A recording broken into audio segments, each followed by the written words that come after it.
health and our mental health and our parnasah, etc., our sustenance. And now this is the perfect blessing that links us, because this gathers together all of the individuals and rallies them and says, don't be alone, come together with everyone else, become part of the nation. It's a blessing which has beautiful imagery, which is taken in the main from the book of Isaiah. Tekah b'shofar gadol cherutenu, sound the great shofar for our freedom, v'sa nes, and lift up very high a banner or a flag or an ensign, lekabetz galiotenu, to gather together our exiles, v'kabtzenu yachad, and bring them all together, me'arba kanafot haaretz, from the four corners of the earth. By the way, this expression over here, lekabetz galiotenu, is the expression which we use for the ingathering of exiles, kibbutz galiut. The word kibbutz over here is the same word as a kibbutz, it's a collective. So gather together, that's why it was called a kibbutz, because it was a collection of people. Kibbutz galiotenu, gather together all of those who are in galut. So first of all, the prayers upon the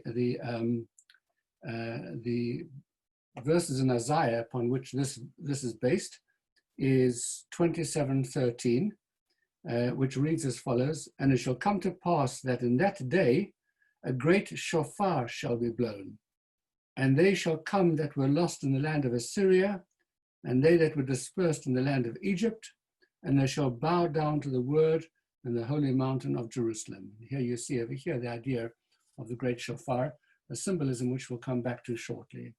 And the second verse is in Isaiah chapter 11, verse number 12, where he says, and he will set up an ensign or a banner for the nations, and they will assemble the dispersed of Israel and gather together the scattered of Judah from the four corners of the earth. And so you see that this blessing over here pretty much captures and repeats the blessing, the verses taken from the book of Isaiah. And of course, the imagery over here is very powerful. When you want to rally people together to a central rallying point, what is it you do to bring them together? Well, one of the things you do is you sound a big trumpet and say, everybody over here, this is where we are getting together. So that is to draw their attention and to point them to the place where everybody is standing. And then, of course, there's a big flag standing over there. You put up a great big flag and you wave it around, and that is the rallying point for everybody to come together. As you see sometimes with the tours that take place in London, you see a whole bunch of people, and the leader is carrying a flag in front of him, and everybody rallies around the flag. So the imagery is very powerful. Of in some way, the whole of the Jewish nation are pulled together, invited. Each one, the people have been praying for ourselves, are now invited, so to speak, with this powerful imagery to actually gather together and to connect with one another, all standing together under the banner and with the sound of the shofar. One of the interesting questions over here is why the sages thought to include this prayer at all. For those of you who have been following this series right from the very outset, you may recall that the Amidah was formulated first by the men of the Great Assembly. They were at the beginning of the Second Temple, and for about 120 years, all pretty much up until the time of the Maccabees was the time of the men of the Great Assembly. But then the prayers fell into disuse, or they were lost, etc. And Shimon HaPakuli, Shimon the flaxmaker, stood in front of Rabbi Gamliel in Yavne after the destruction of the temple, when the Jews had re-established themselves in this town of Yavne, and they once again reconstructed the Amidah. But the original Amidah, this prayer over here of the ingathering of the exiles would have been recited, would have been compiled at the beginning of the Second Temple, when the assumption is that everybody would have been together in any event. So what were the sages thinking of when they spoke about an ingathering of exiles at that particular point in time? Well, I'm afraid to find the answer to that, you're going to have to come back to Dove Navigation. I asked a question yesterday with which we left hanging, and which I want to come back to today to answer, and that is the question of how come when the sages at the time when they formulated this prayer, which was at the beginning of the Second Temple in the early years of the Second Temple period, but perhaps throughout the first 100 years or 150 years, what diaspora were they speaking about? Surely Jews had come back to the land of Israel, and were Jews not all together? Well, the answer is apparently not. Rabbi Hertz, the Rabbi Hertz of the Hertz Chumash, the chief rabbi, was a great scholar, writes as follows. He says, long before the destruction of the Jewish state, in other words, the Second Temple, and long before the Maccabean times, which took place towards the middle of those 410 years that the temple stood. Of course, as we know, that when Jews were invited to come up, given permission to come back up to Israel and to build a temple, having been in Babylon for 70 years and during the first exile, the majority of Jews elected to remain behind. Only a small number of Jews actually went up to Israel, and that was a matter of great anguish for the leaders who were trying to persuade everyone else to leave their comfortable homes in Babylon where they'd settled, etc., and to come to the harsh and difficult conditions of Israel. Not dissimilar, by the way, to the kinds of situation we saw in 1948, when those who were making Aliyah lived in very, very difficult and harsh conditions, and it was a big struggle in the early years of the Zionist enterprise to persuade people to leave their comfortable homes in America and in the West, etc., and to exchange that for very difficult and harsh circumstances in Israel. So you had a large number of people who were living in Babylon, and there was also a large settlement in Egypt, as it happens, which was extremely interesting. There was a very famous town called Elephantine, which was in Egypt. There was a large garrison there, and there was a Jewish garrison of sorts, which is well documented. So there were Jews living there as well. And of course, as everybody knows, there was a very, very large settlement in Alexandria at a later period.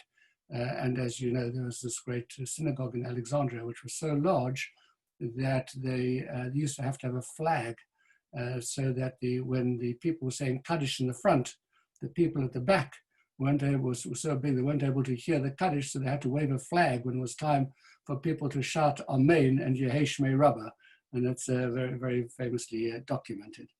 There is a famous book called the Book of Ben Sira. Ben Sira was a Jew, but he was also a Hellenist, and he wrote a tract which was never accepted into the Bible because it was not written in Hebrew. Interestingly, the Catholics accept it in their canon, but the Protestants don't, because it was never written in Hebrew. So it's the Book of Ben Sira, and it has some beautiful prayers in it. And one of the prayers, and this was definitely written before the Maccabean age, so it's in the first half of the Second Temple. And in the Book of Ben Sira, you'll have, "Oh, give thanks unto him who gathers in the dispersed of Israel, for his mercy endures forever." In other words, there was already a great sense over there that Israel, despite the fact that we were in the Second Temple and that everybody had an opportunity to be there and to be part of the temple ritual and etc., and that there was sovereignty and we had control over our own affairs, and many, many, many Jews elected to remain in a diaspora. And therefore, from that very early stage, the idea that there would be an ingathering of the exiles had already become implanted in the Jewish mind and the hope for the future. However, there is a much deeper subtext to this blessing as well, when we're talking about the ingathering of the exiles, and particularly in the last blessing, which refers to the Nidchei Yisrael, Baruch Atah Hashem, blessed are you, Lord, who gathers together Nidchei Yisrael, the outcast of Israel. Who were the outcast of Israel that was being referred to over here? And that was a matter of great dispute amongst the sages, which we shall come back to on the next occasion. In gathering of the exiles in the Amidah, and we asked the question that since this blessing was first composed sometime towards the beginning of the Second Temple period, who are the exiles that are being spoken about, where the presumption is that everybody would already be back in the land of Israel after the Babylonian exile? turns out that in fact only small numbers of people came back into the land of Israel, and there was an extensive diaspora that had already been set up at that stage. And when the sages spoke about this vision, the one which is actually spoken in the Torah itself, that there'll be a time when all Jews will come back together into the land of Israel, etc. This was the blessing which they composed because they wanted already to touch those people who were in the diaspora. But I hinted at the suggestion that there was a deeper meaning in this blessing as well, that there was an allusion to another group that was not so obvious. And the clue lies in the verse in Isaiah from which the wording of this blessing in our Amidah is taken. Remember, we have a reference over here to the great shofar that will be blown on the day when all of us come back together again as a kind of rallying point as to where we should meet. That, together with the big ensign, the flag, is the meeting point. And that comes from the book of Isaiah in chapter 27:13, where he says, "And it shall come to pass that in that day a great shofar shall be blown." That's the shofar gadol that we're speaking about here in the blessing. "And they shall come that were lost in the land of Assyria, and they that were dispersed in the land of Egypt, and they shall bow down to the Lord in the holy mountain of Jerusalem." So now the question is, who are these that are being referred to by Isaiah? Who is Isaiah talking about when he is already speaking about the gathering of the dispersed? And of course, Isaiah comes towards the end of the first temple period. He is prophesying the destruction of the second temple. And in his time, what is happening is the northern kingdom is already being under enormous threat from the Assyrians. And as you know, these kingdoms split up in the generation immediately after Solomon into the southern kingdom, which was called Judah. Only two of the tribes remained there. That was the tribe of Judah and the tribe of Benjamin. The other 10 tribes broke away into a separate state called the Northern Kingdom. They had a very unhappy time over the next few hundred years, and approximately 150 years in 3 stages prior to the destruction of the first temple, they were actually captured by the Assyrians, taken into Assyria, and were spread out, spread amongst all of the peoples. And these 10 tribes are the 10 lost tribes of Israel. And so and they are called the Nidchei Israel, which is the term used in the conclusion of this blessing over here.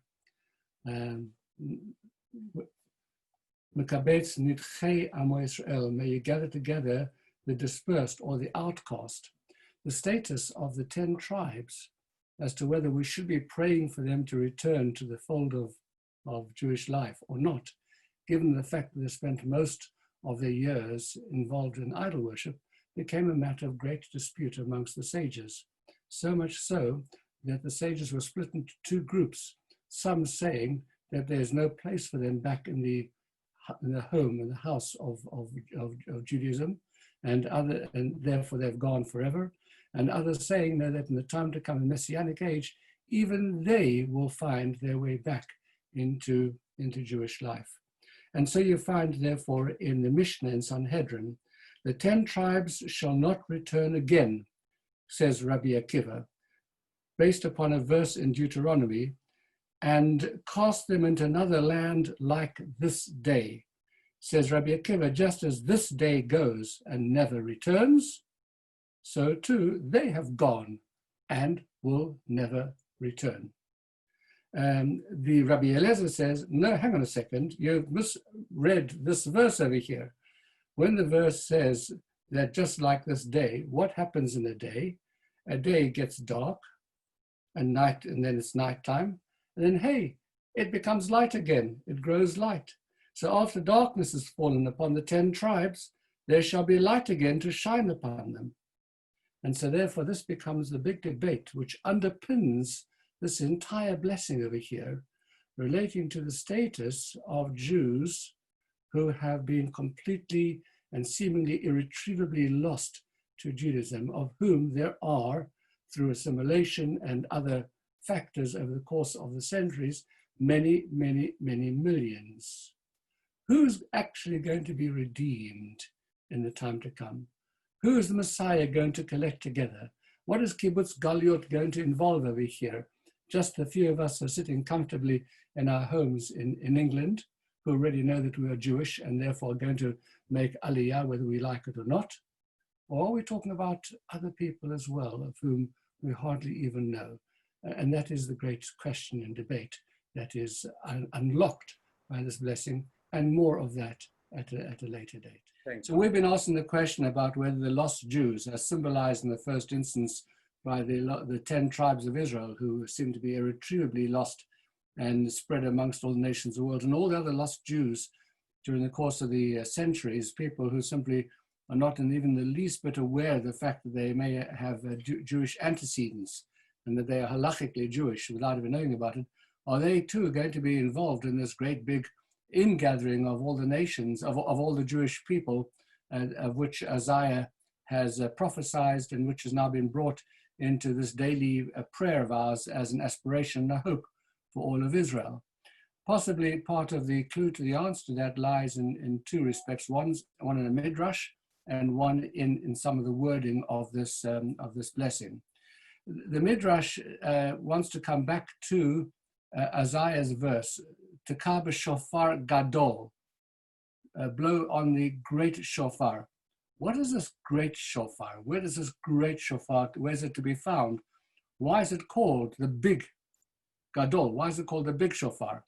And the midrash fills us in by saying that actually this is one of the horns of the ram that Abraham sacrificed. None of it was going to go to waste. The left-hand horn, which was blown by him, was blown at the time of the Akedah. That's the one that symbolically we blow on Rosh Hashanah. But the big horn, the right-hand horn, which is the larger of the two horns, that was held over for this great event that Isaiah prophesies over here. So you've got a smaller horn and a larger horn.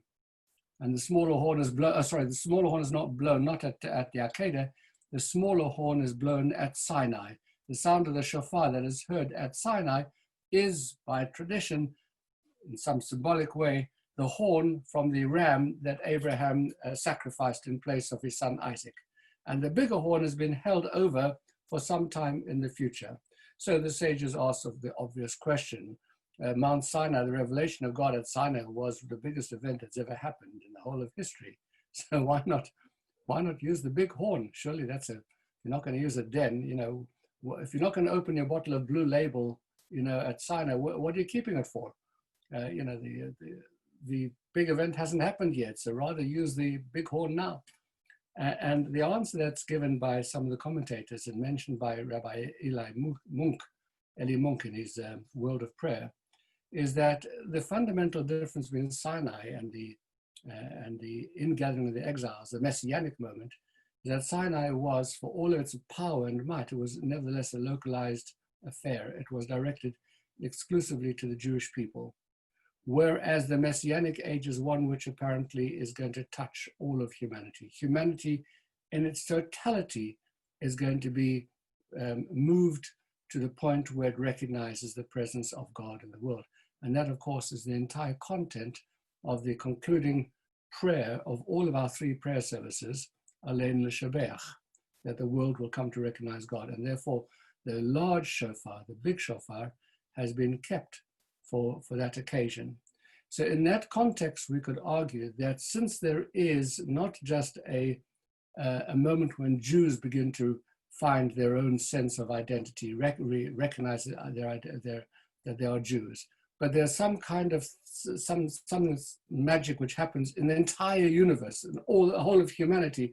Jews, the lost Jews, will be swept up in that as well, and in the process they will discover their own Jewish roots, so that the Nidchei Yisrael, those who have been lost, will indeed be able to find their own way back into Judaism as part of this extraordinary process which is predicted to happen in the Messianic age. And so that's the first clue. The second clue is the deliberate choice of the word Nidchei Yisrael in the bracha at the end, because as is very clear from the verse in Isaiah, the Nidchei refers specifically to the lost Jews, the 10 tribes. So the sages and the commentators are very clear that it is all Jews of whatever stripe or sort or whatever who will actually then be part of this great ingathering for which we pray. So today we begin the next blessing, the 11th blessing, the blessing for justice. It reads as follows: Hashivenu shofetenu karishana, restore our judges as at first,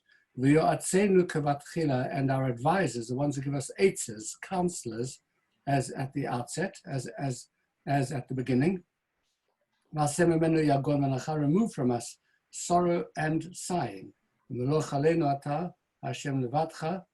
you rule over us only exclusively in kindness and in mercy, and in justice and in law.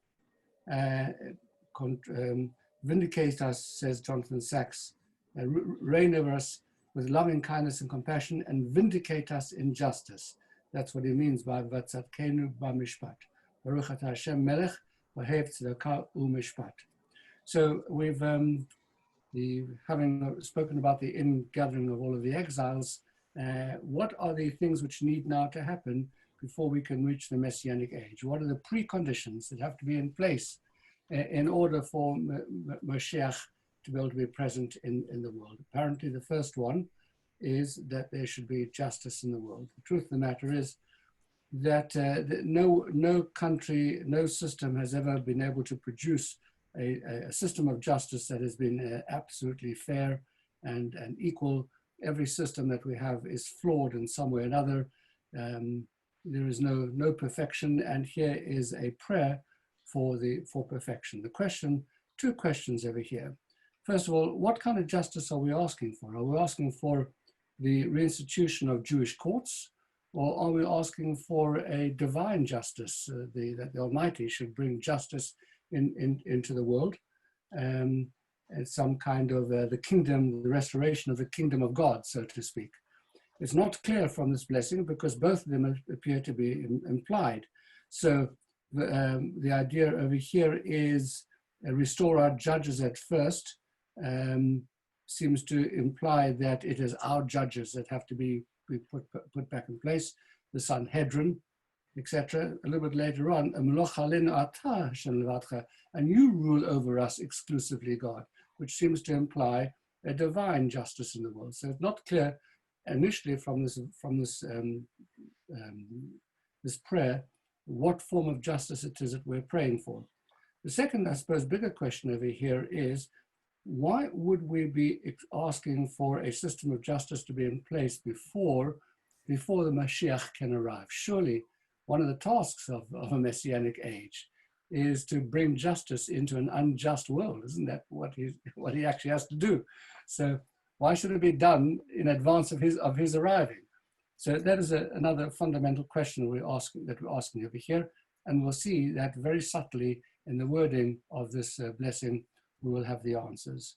So first of all, just to find some of the sources of this blessing, once again, we'll find that it actually belongs in a verse in Isaiah. And what the sages have done is they've taken a prophecy and they've turned it into a plea, into a prayer, because this is couched over here as a prayer to God. Please restore our God, restore our judges as at first. The verse that is in the verse that's in Isaiah reads as follows. It's Isaiah chapter 1, verses 26 and 27. So the very beginning of the book of Isaiah. And I will restore your judges as at first, and your counselors as at the beginning. Well, those are the exact words that we have here in this prayer. And that is, of course, a prophecy. And it continues, afterward, you shall be called the city of righteousness, the faithful city. The second point over here is to note some of the early, to try and answer our question as to what kind of justice it is that we're looking for. We can look at some of the early sources of this blessing, and there we find once again the same two possibilities. First of all, you have in that very short blessing, we have Havinenu, the one which is recited if a person is in a great hurry. This is the earliest form of the Amidah in brief form that is in Talmud Brachot in 29a. And there it says, and let those who err from your prescription be punished. The implication is, this is God who's going to punish them. So this is not an earthly court. However, Rashi and Rabbi Yonah both understand this as being about the establishment of human courts. Let those that err in judging judge in conformity with your will. In other words, we who have not judged correctly up until now, let us now begin to judge appropriately, bring them back and teach them to judge in accordance with their directions. This is a plea to reestablish the court of Jewish judges. So again, this ambiguity which applies in the in this blessing. So that is the second issue over here. Just one more point to touch on for today. So the blessing goes on to say, and remove from us yagon v'anacha, sorrow and sighing. What is the connection between the establishment of justice and the removal of groaning and sighing? And the answer, of course, is very clear. That it says in the book of Proverbs in chapter 29, when the wicked rule, the people sigh. In other words, injustice brings a great deal of pain and suffering to those who have been badly treated.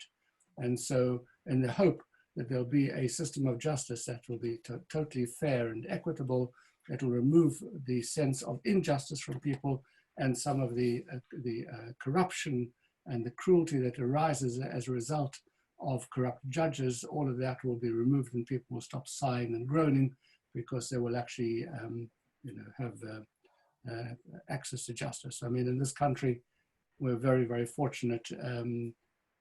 Help me, Edward Denning, I think it was, wrote a little booklet, a very, very small little booklet called The Rule of Law. And you would have thought that a book on the rule of law from one of our most eloquent judges would be a long tome, on all kinds of arcane issues relating to the rule of law. Nothing like it.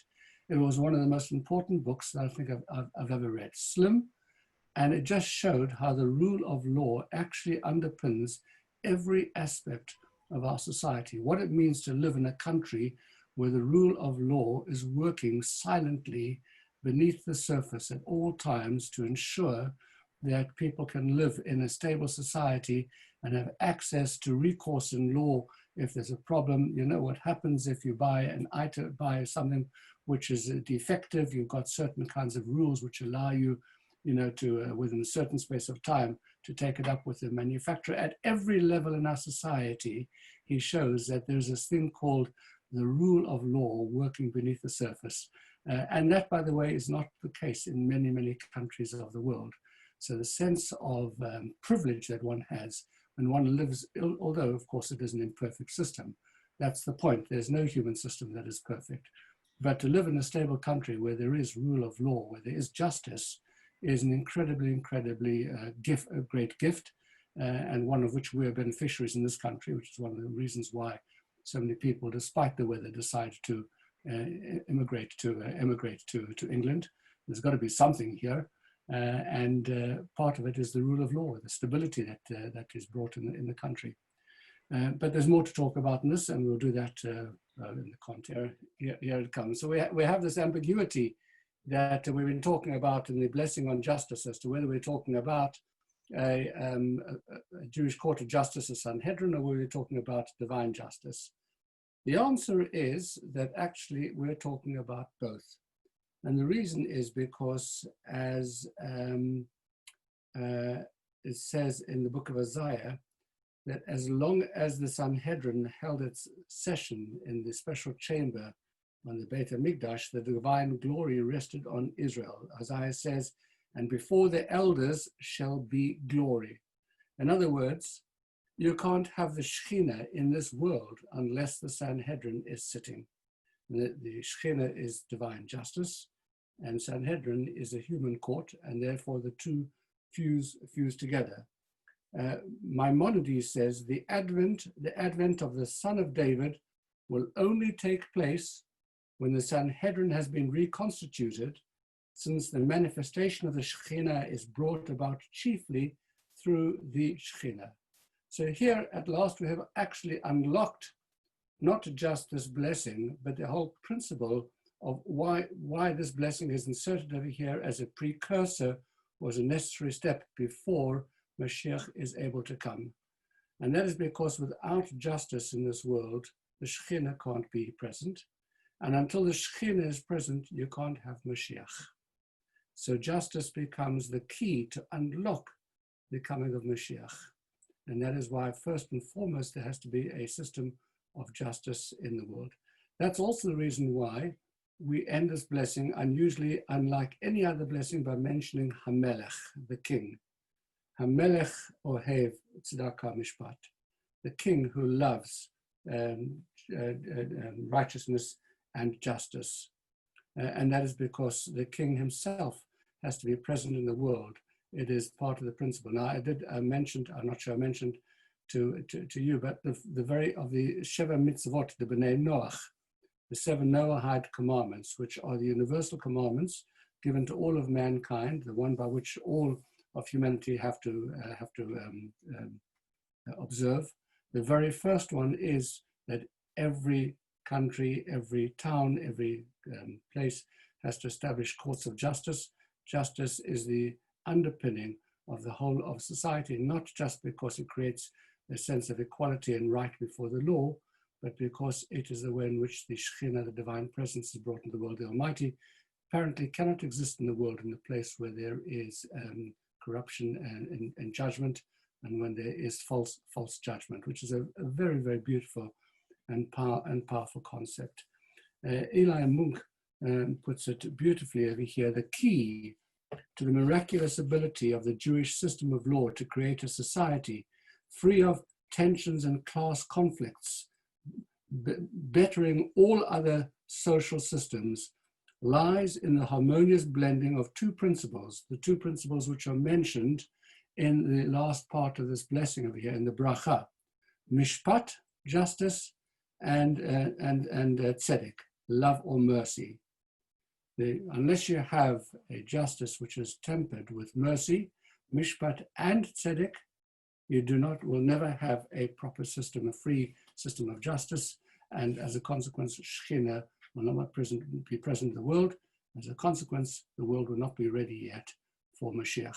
So the reinstitution of the Sanhedrin therefore becomes one of the first steps, and it is that we're praying for, not just so there should be a court sitting in Jerusalem, but because we understand that that court is able to promulgate a system of justice that is absolutely spectacularly unique in the world compared to all the other systems of justice, because it is a divine system of justice, and HaKadosh Baruch Hu sits in the presence of the judges in order to bring fairness, equality, and goodness into the world.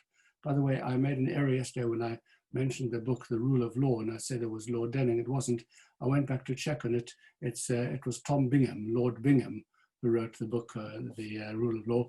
And once again, I commend it to you as a very, very excellent little read, which just shows you how extensive the concept is and how justice pervades every aspect of the lives, so much so that we simply take it for granted. It's working beneath the surface all the time to keep us free and safe, to be able to walk in the streets with confidence, and to know that we have access to the law at every level.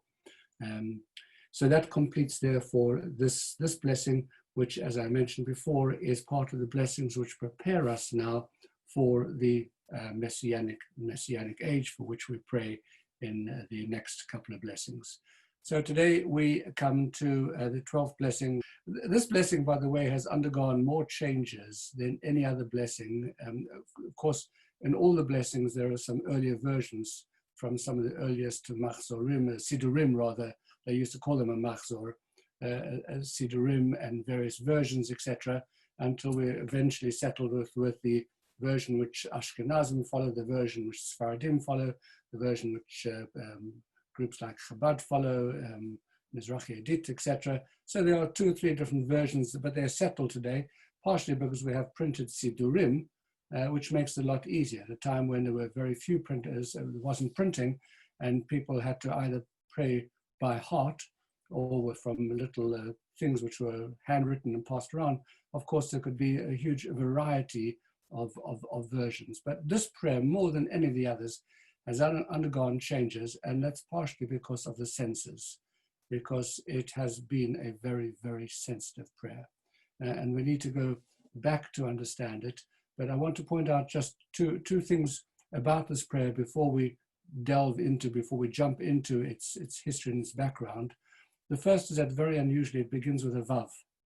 And the word vav, the letter vav means and. And means that there's something which came before it. Something and something else.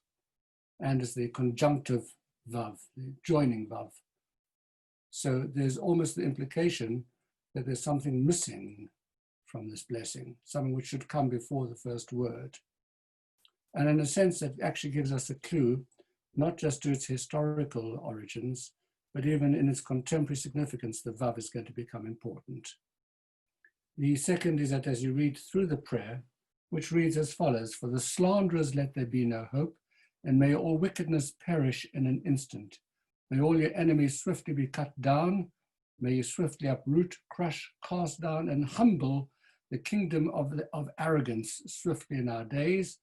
Blessed are you, Lord, who destroys enemies and humbles the arrogant." Is this prayer being directed at someone in particular, or is this a prayer against evil in its ideological form as a presence in the world?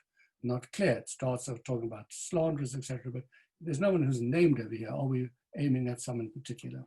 Well, let's go back to its history for a moment as we begin to build up this prayer and bring it through into its contemporary significance for us.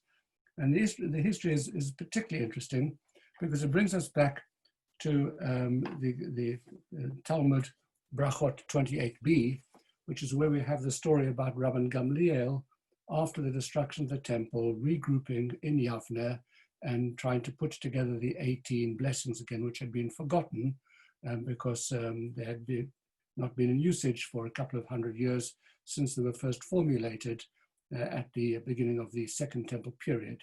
So everybody knew that there were 18 blessings. And you remember that Shimon Apokuli, Shimon the flax seller, stands up and he has a memory, he's able to put together, reconstitute, reformulate these blessings, etc. And everybody is perfectly happy.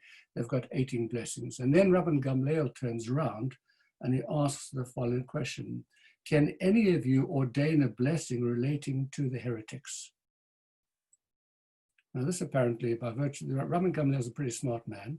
He's the head of the Sanhedrin. Shouldn't be difficult for him to be able to sit down and pen, a few words if he wants another blessing. But he asks this question because apparently he can't do it.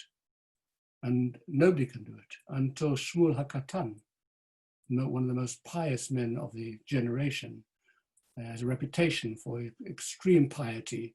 That's why it's called HaKatan, the small, the humble one, Shmuel the humble one. He stands up and says, "Yes, I can compose it." And he composes this another blessing. And then the Talmud goes on to say the following year, he was leading the services and he was doing the repetition of the Amidah. And when he came to this blessing, he forgot it. He simply couldn't recall what he had formulated. And he stood there, says the Gemara, for 3 to 4 hours. And everybody very patiently is waiting for him to come up with a formula. It's gone out of his head completely. So Rashi tells us that he contemplates very deeply until eventually he remembers it and he recites it. And that becomes, therefore, the blessing that is instituted over here. And you have to acknowledge immediately that there's a strange story going on over here as to why it's only Shmuel HaKatan who can compose it, and why he forgets it, and why they let him hang around for such a long time while he's trying to remember it. So the story over here is the story of early Christianity. We're talking about a time when it's very, very confusing. There are no clear roads in the future of Judaism. The temple is destroyed. We're now beginning to formulate prayer for everyone. We need to have a prayer that everybody is going to be able to recite wherever they are in the world. That's going to unify us, which is the whole idea of the Amidah, which by and large has actually been very successful, if you think about it. Wherever you are in the world, okay, maybe slightly different versions, but essentially it's the same Amidah. And yes, it has held us together. So a huge amount of foresight.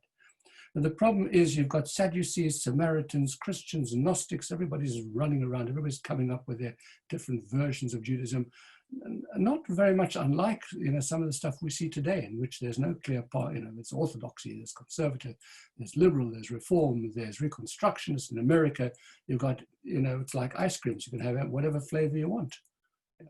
So it's not clear what's going on.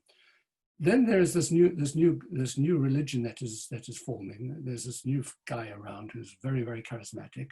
He's a Jew, and he's preaching a form of Judaism. He's not denying mitzvot. He's an observant Jew. The denial of of mitzvot, or rather not the denial, but the principle that it's mitzvot are no longer required, that comes much later. That's Paul later on. But Jesus himself, Yeshua, it seems to be somewhat within the fold, but he's also promoting some very different and strange ideas, and they don't know what to do about this, because there's lots of Jews who are becoming very attracted to this, and nobody wants to create a split in Judaism. Nobody wants to chuck these people out. So the Jewish Christians are part of the minyan. They're able to lead the service. Okay, they're slightly heretical. They've got some weird ideas. They're kind of going off at a tangent, but it's still manageable. It's still something which can be held within the framework of orthodoxy. I said a little bit earlier, shuls always attract a few Meshuggahs. So you've got a few Meshuggahs, who are and look, here are 25 of them all gathered together, including me. A bunch of sugars, could be going off and doing other things in the world, and we're talking about all this stuff. But it comes to a point where it's getting serious. It's getting so serious that these people are actually now beginning to mention the name of their founder in the prayers. They're leading the services, and suddenly things are veering out of control. And there is this terrible, terrible problem. Do we create a split in Judaism? Do we effectively make these people outcasts, forbid them from participating in our minyan, in our services, with all of its potential consequences? And at this point in time, there's still a sense that many people are arguing that it's better to keep them in than to push them out. But Rabbi Gamliel has come to the conclusion that it's time actually to do something about this. And so much so that the Institute of Prayer, the Midrash tells us, the Institute, that if a person is davening from the Omed, he's leading the prayers, and he makes a mistake in he's repeating the Amidah, he makes a mistake in one of the blessings, he's not obligated to repeat it. But they very specifically say that if a person makes a mistake in this new blessing, this 19th blessing, the person makes a mistake in it, they force that person to repeat it. Because effectively what they're doing is they are eliminating the possibility of a heretic, somebody who's already gone off into become a Jewish Christian, from reciting this prayer, because he's going to recite a prayer which effectively is cursing himself, and at the end of it, everybody's going to shout Amen, and they're not going to do that. So it becomes a test, a litmus test of whether you are with us or against us, And this is the beginning of the split away of Christianity out of Judaism to the point that it becomes its own, unique religion, and lots and lots of Jews are drawn into it. So this is when Rabbi Gamliel turns around and says, I need a prayer, but it is very, very delicate. How do we phrase it? What do we want to say over here? Do we want to be specifically against these people? Do we want to make it more general? Do we want to point fingers? Do we want to couch it in more general terms? It is of all the blessings, the most delicate, because it is dealing with a very critical moment in regard to the Jewish future. It's a crossroads. So that is why they have to here ask the question, can anybody help me formulate this prayer, please? I need some very careful words here. And only Shmuel HaKatan is the one who's able to do it. And then he forgets it. And then he has to try and remember it again. So our next question is, why Shmuel HaKatan? And for that, I'm afraid we have to wait until tomorrow. A passage, some words from Rabbi Eli Munk's World of Prayer, which is a really wonderful, wonderful book.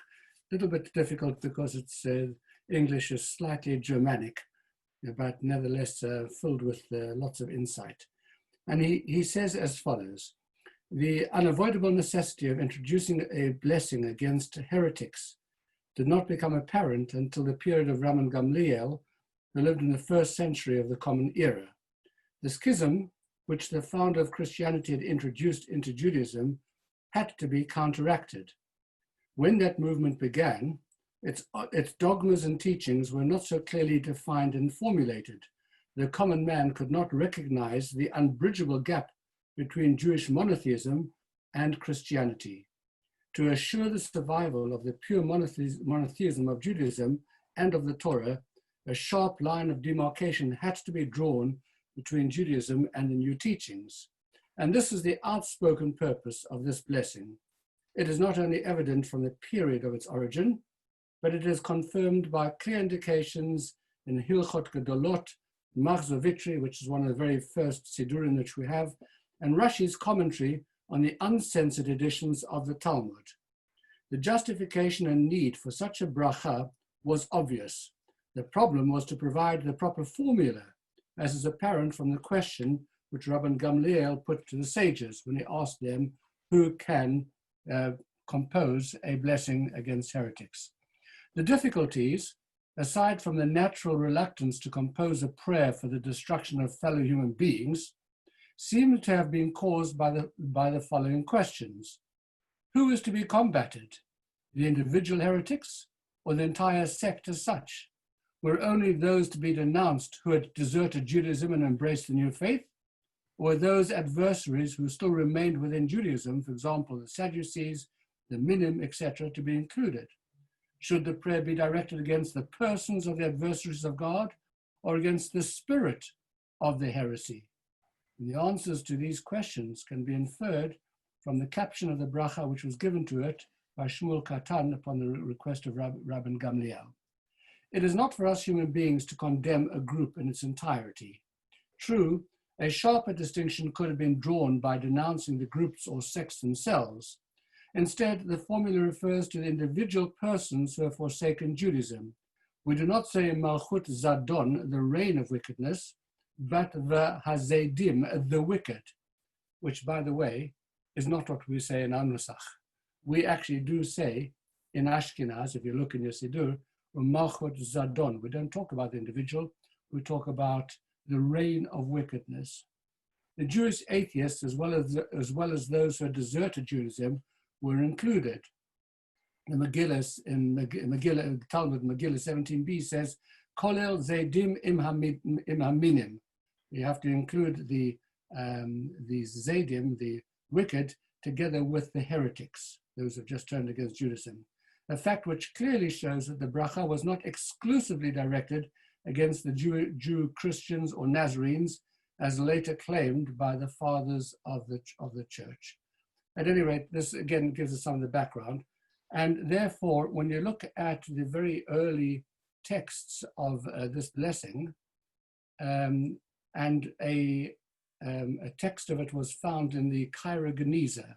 This is the famous Geniza that was uncovered by Solomon Schachter, and which scholars are still poring over. A Geniza was a place, it was in a shul just outside Cairo, and it was all the books which had become unusable. Today we bury them, but in those days it would simply throw them into, because you couldn't destroy them, they're holy books, you put them into a storeroom, and that which was called a Geniza. And this Cairo Geniza was discovered to have had piles and piles and piles of scraps of paper And we've learned a huge amount from it. But one of the things which emerged from the Geniza was an ancient text for this blessing. And it reads very, very fascinatingly. It reads as follows. Lemashumadim altehi tikva. So we say v'lemalshinim, slanderers. But a meshumad is somebody who has denied Judaism, has turned away from Judaism. The Jewish Christians were called meshumadim. To shmad means to convert to this day. So the meshumadim is, so very specifically the blessing said, "Lemeshumadim al tehi tikva." For those people who have embraced Christianity, let there be no hope. Im lo yeshuva leToratecha, unless they return to your Torah. And we simply say in our blessing, "V'lemalshinim al tehi tikva." May there be no hope for them. Here there is, and by the way, yesterday in our online group, Leslie Kirk said, what bothers her most about this blessing is when it says there shall be no hope. Surely there's always the possibility of teshuvah. While here in this ancient blessing, they said, let there be no hope for them unless they do teshuvah, which acknowledged and recognized that they could do teshuvah. That's disappeared from our blessing today. Lord, unless let there be no hope for them unless they return to Toratecha, Hanotzrim, the Christians, the Haminim, and the Apikorsim, the deniers of Torah, Karega Yovedu, may they be instantly destroyed. Yimachu Sefer Chayim, may they be blotted out from the book of life. V'im tzadikim al yikatevu, may they not be written together with the righteous. Baruch atah Hashem, machnia zedim, the one who humbles those who, the zedim, the wicked. So here you have a very, very different kind of blessing to the one which we actually recite today. Very clear from it that it was very clear, very much directed at the Notzrim, but also included the Minim as well, and gave them the hope of return, which disappeared, as I say, from our blessing. So that's very, very fascinating in the way in which our blessing has actually changed over the course of the years. And this, by the way, will answer the question that I asked about the Vav, which is at the beginning of our blessing, Villa Malshinim and the Malshinim, because what has been dropped was Meshumadim. It was the Meshumadim, Villa Malshinim, and the Malshinim. But the Meshumadim, the Christians, were taken out because the church objected to it. So we dropped that word, and all we were left with was the second word, but they kept the Vav to remind us that there was another word which had come before, which had now been taken out of the Siddur. Villa Malshinim and the Malshinim. And who else? The Notzrim, but we're not mentioning them. So that's a neat little trick. That's one explanation of the Vav. Translated over here as informers, but we could call them apostates as well, non-believers.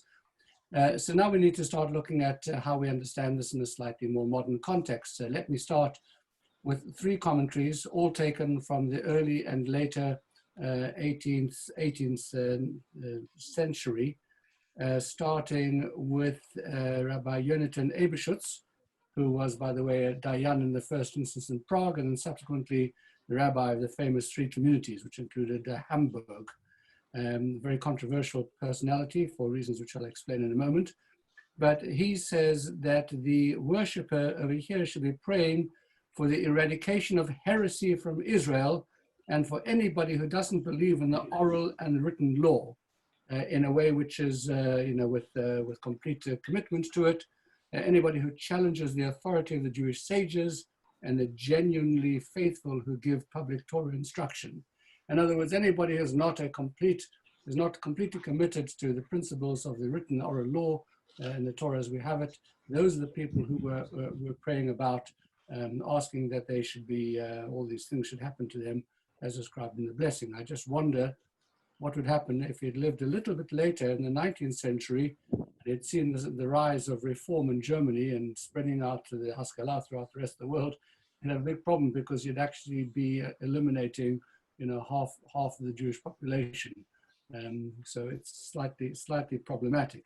But interestingly, he also goes on to say that one should pray for the destruction of Amalek when reciting this blessing, because it says Malchut Zadon in our prayer over here. Malchut Zadon which is the evil kingdom. And this is an expression which is used in regard to Amalek. So therefore, we should have in mind the positive commandment to eliminate the memory, to destroy the memory of Amalek. And in that respect, he says this continues to be a blessing that has contemporary relevance, because that is a continuing blessing, that's continuing obligation to eliminate the memory of Amalek. So that is Rabbi Yonatan Ebershitz. Then we come to Rabbi Yaakov Emden. I said that Rabbi Ebershitz was controversial. There was, of course, this great big controversy in the 18th century that broke out between Yaakov Emden and Rabbi Ebershitz. Rabbi Ebershitz was accused, and we've never known whether it was falsely or rightly, of being a Sabbatean. This was just after Shabtai Tzvi. And there was this, Ebershitz was a great Kabbalist, but there was a suspicion that he was supportive of Shabtai Tzvi as the Mashiach. And this was a raging controversy, which absolutely split the Jewish people at that time. But at any rate, Rabbi Yaakov Emden, who lived more or less at the same time, 1697 to 1776, he actually takes a much more positive view about this blessing. And he says as follows: until now, from then until now, all of these heretical sects that we've been talking about in historic sense have been all but extirpated from the earth. In other words, they're no longer around.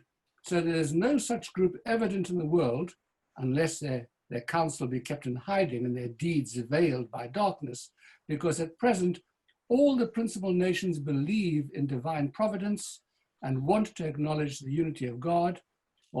So in other words, we've really moved on. These terrible Christians that we're speaking about in the historical context, they are, although Christianity has flourished, nevertheless, it is not as bad as it was at the time, because they still believe in HaKadosh Baruch Hu, albeit, with an element of belief in the Trinity.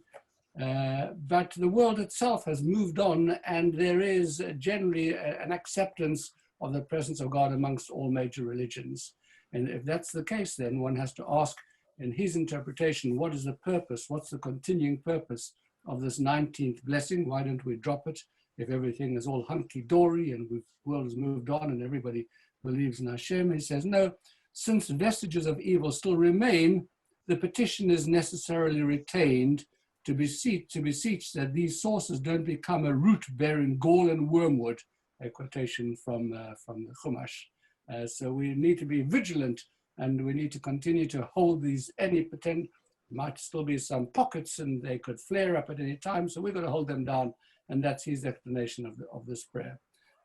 I find neither of the two explanations we've given so far, Ebershitz or Emden, particularly persuasive as far as I'm concerned. I'm looking for other things as well, but most interestingly, the Chaye Adam, who lived just a little bit later, from 1748 to 1820. So he's the latter half of the 18th century, coming just in the generation immediately after the other two. And he is slightly apologetic about this prayer.